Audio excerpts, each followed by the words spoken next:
budget de Saint-Esprit est sorti. Oui, lundi soir. Il y a des petits accrochages là, avec des baisses de revenus, puis etc. Peux-tu nous expliquer un petit peu les impacts là, des décisions sur Saint-Esprit? Bon, pour Saint-Esprit, cette année, c'était vraiment spécial. Là. Ça fait 6 ans que je suis maire. Là.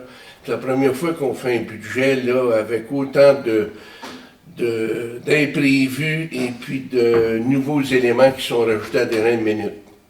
Premièrement, on devait compter sur un nouveau dépôt de rôle d'évaluation. Deuxièmement, je devais m'assurer de l'augmentation de la quote-part de la MRC. On a eu les fameuses coupures gouvernementales, avisées, mais non chiffrées. Et on doit là essayer, dans notre tête, de calculer qu'est-ce que ça peut représenter. Pour nous, ça représente à peu près 105 000 $ de plus, environ 4 à 5 sous de notre évaluation municipale. Et en plus de ça, il fallait être des bons garçons, selon le ministre Moreau, ne pas augmenter les taxes municipales pour nous montrer qu'on est des bons gestionnaires. Il fallait qu'on travaille avec ça cette année. On va dire de quoi ça a été assez so-so. Il a fallu vraiment calculer et vraiment là, dépenser le bon sou à la bonne place. Mais on est content pour nos citoyens. Notre taux de taxation l'année passée était de 79 sous du centre d'évaluation. Avec le nouveau rôle triennal, avec les coupures, on a réussi à ramener ça à 73,23 %. On a pratiquement sauvé 6 6 cents du centre d'évaluation. Je pense qu'on a fait un très bon travail.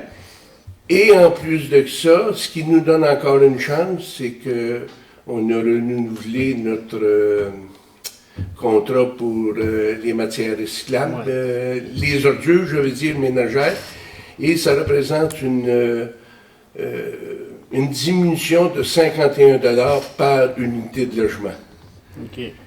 Face à tout ça, on a un budget équilibré et qui respecte la capacité de payer de nos citoyens. Au plus que c'est possible. Oui.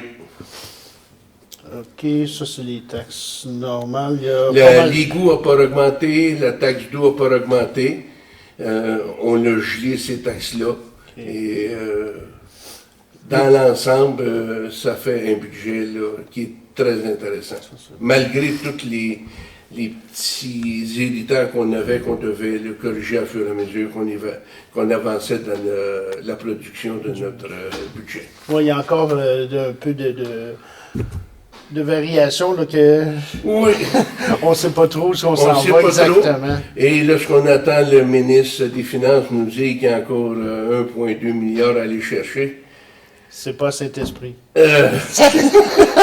J'espère. Mais je doute que je vais passer dans la moulinette avec les autres.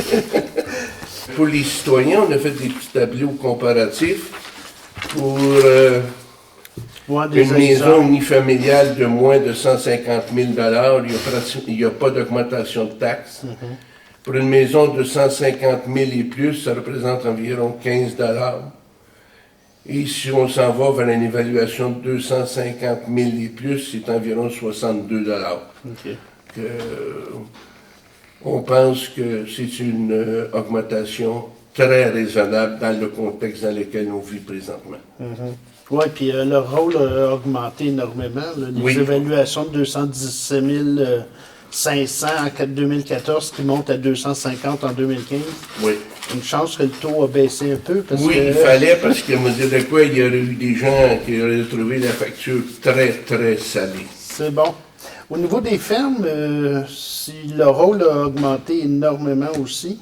Ben, si tu regardes au niveau des fermes, là, ce que tu parles, excuse-moi, je vais regarder dans mes papiers parce que on regarde une évaluation de 1 million et plus, là, c'est 870 $ et 78. Mais, en tout cas, malheureusement, il faut qu'on dise cette phrase-là. Il y a le 70% qui revient par le MAPAC. À ce moment-là, 70%, ça fait 500... 870, c'est en bas de 100 $. Ouais, c'est ça. Mais il reste que c'est un petit peu épeurant, là, les valeurs des terrains sur les fermes ont augmenté là, drastiquement. Là. Ils tombent de 840 700 en 2014, puis ça tombe à 1 28 500 en 2015. Je suis d'accord, mais ces chiffres-là qui ont été produits par les évaluateurs ne proviennent pas du ciel. Là. Il y a des évaluations qui ont été faites par des fermes et on s'aperçoit qu'il y a une très forte demande de terres agricoles. Tu sais que, il y a une dizaine d'années, on est dans un monde agricole. L'hectare se vendait pas cher. Maintenant, l'hectare se vend à un prix de fou. Ouais. Et les peu de terres qui restent à vendre dans la région ici, là, qu'un cultivateur décide de vendre parce qu'il prend sa retraite ou quoi que ce soit, il y a à peu près 5-6 acheteurs. C'est sûr qu'il y a une pression. Et quand on dit pression, on dit augmentation du coût. Et malheureusement, ben, les évaluateurs se servent de ça. Ben oui. C'est la base. Si tu le payais, admettons, 1500, ben, ça veut dire qu'on peut te l'évaluer jusqu'à 1100-1200, nous autres. Tu sais, là, et c'est sûr qu'à ce moment-là, ben, ça augmente.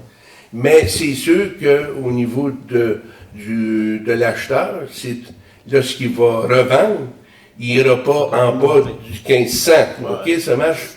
C'est un petit jeu qui joue à deux. Ouais.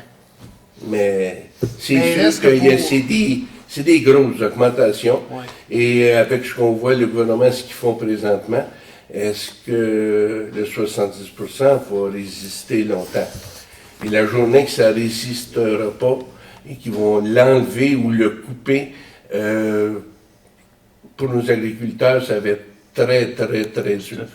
Et est-ce qu'ils vont être capables d'être concurrentiels comme des pays comme les États-Unis, le Mexique, où, première des choses, les salaires sont plus bas, les terres sont meilleur marché, et puis le climat les aide aussi. Puis il y a une autre affaire, à peu près dans tous les pays, l'agriculture est subventionnée à un certain niveau. Même s'ils disent pas, c'est pas vrai, c'est pas subventionné, on le sait que c'est subventionné, et je pense beaucoup plus qu'ici. C'est ce que les agriculteurs me disent, en tout cas. En tout cas, on va les croire parce que tu regardes ce qui se passe ailleurs, puis c'est la logique. Ouais. Fait que finalement, Saint-Esprit s'en sort pas trop mal. Saint-Esprit s'en sort pas trop mal, mais comme je te dis, il va falloir être très vigilant en 2015.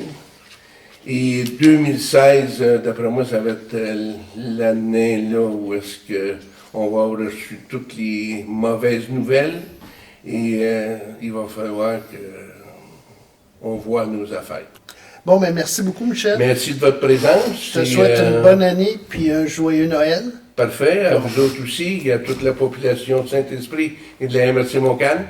Et on se souhaite une bonne année financière à tous. Parfait. Merci, Michel.